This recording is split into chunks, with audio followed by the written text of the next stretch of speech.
सो जाता है तो सपने, पर कुछ ना कुछ तो सोच ही रहा है ना हमेशा।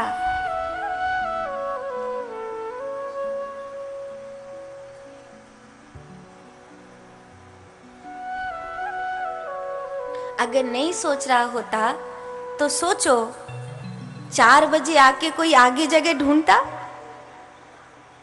और खासकर मैयाओं में।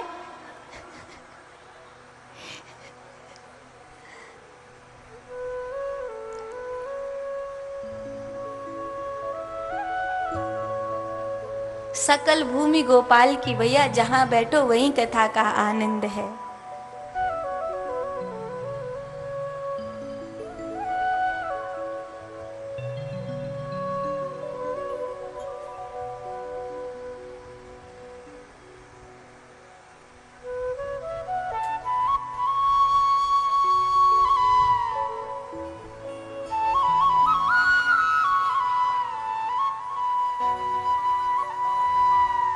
क्या बैठा है मन चुपचाप?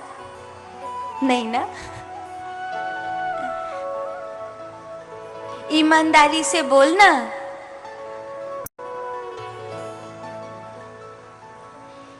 ये मन बड़ा पापी है,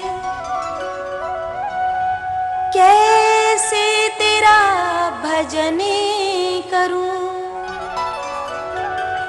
ये मन बड़ा चंचल है, कैसे तेरा नाम जपूं।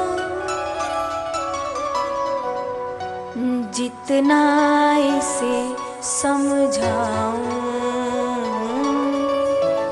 जितना इसे समझाऊं, उतना ही मचलता है। राधे तेरे चरणों की, श्यामा तेरे चरणों। मुद्दा ये है कि मन कुछ ना कुछ सोच रहा है। आप इस निरंतर सोचते हुए मन को आप एकदम ब्रेक लगा दोगे तो सुधरेगा नहीं। भी खिला दो, कितना भी खिला दो, और फिर उसके सामने खूब झिक पेट भरा के फिर उसके सामने हरी हरी घास रखो तो वो वापस से मुंह मारी देती थी। तो राजा ने पूरे नगर में ढिंडोरा पिटवाया कि जो मेरी इस बकरी को झिका लाएगा मैं उसे जो मांगेगा वो दूंगा। तो लोग ले जाते थे बकरी को, पूरे दिन खवाते रहते थे, अपना घर भूरा तक बेचकर उस बकरी को खवाते थे। अगर ये झिक गई तो राजा से बहुत कुछ मिलेगा। पर वो इतनी निकम्मी थी कि जैसे ही राज दरबार में पहुंची और उसके सामने कुछ रखा गया वो तुरंत मुंह मार देती थी।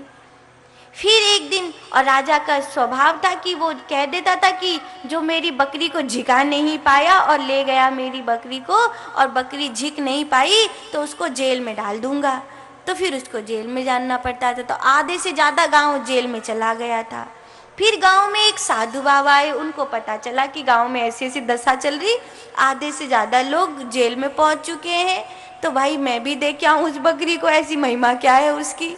तो राजा से कहा कि भैया क्या मैं भी एक प्रयास करके देखूं। तो राजा ने कहा महात्मा जी आप क्यों ही झंझट में पड़ रहे हो, अरे आप अपनी भिक्षा करके खाते हो, आप मेरी बकरी को कहाँ से जिकाओगे। तो बाबा बोले कि भाई ये मेरी सिरदर्दी है, मैं कहीं से भी जिकाऊं पर तेरी बकरी को जिका दूंगा, और नहीं जिकाऊं तो तू मुझे भी जेल में डाल देना और जो बड़ा दंड देना हो वो दे देना, ठीक है। साधु बाबा ले गए बकरी को, सांझ बकरी को लौटा के लाए। तो हर बार तो बकरी के सामने कुछ भी रखा जाता था तो वो तुरंत मुंह मार देती थी, पर इस बार जैसे ही कुछ रखा गया तो बजाय वो उसे देखने के साधु बाबा को देख रही थी। बड़े सैनिकों ने लाड़ प्यार किया, हाथ फेरा उसके माथे पर और हरी हरी घास उसके आगे करी। साधु बाबा बस अपना हाथ ऐसे करके बैठे ही थे, बस वो साधु बाबा को देखी और तुरंत पीछे खसक गई। राजा ने महात्मा जी के पांव पकड़ लिए, गजब हो गया, मैं पूरी जिंदगी लगा के इस बकरी को झिका नहीं पाया, आपने इस बकरी को कैसे झिका दिया। तो साधु बाबा बोले भाई वो मेरा ट्रिक है, तू वो मत सोच, तूने कहा था जो बकरी को झिका देगा तो उसको जो मांगेगा देगा, तो मैं तुझसे मांगता हूँ गांव के जितने लोगों को बंद किया है छोड़ दे, और इनके घर में जो गरीबी आ गई है उसकी भरपाई कर। राजा ने कहा जो आज्ञा, जो आप कहोगे वही करूंगा, पर ये बता दो आपने इस बकरी को झिकाया कैसे। तो साधु बाबा बोले जैसे अपने मन को झिकाता है साधक, बस वैसे ही मैंने इस बकरी को झिकाया है।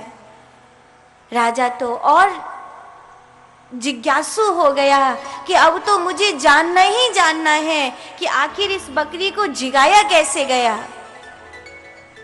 तो साधु बाबा ने बताया सच तो यह है कि मैंने सुबेरे से अभी तक इसको एक किनका तक खाने नहीं दिया। तो फिर ये क्यों नहीं अब कुछ खा रही है? साधु बाबा कहते मैं इसे लेके गया था हरी हरी घास वाले खेत में,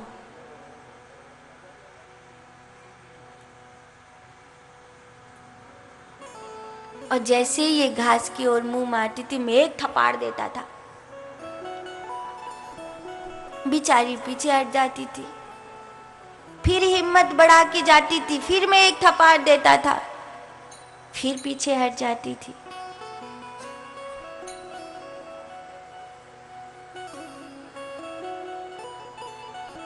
मैंने इसे एक किनका भी नहीं खाने दिया।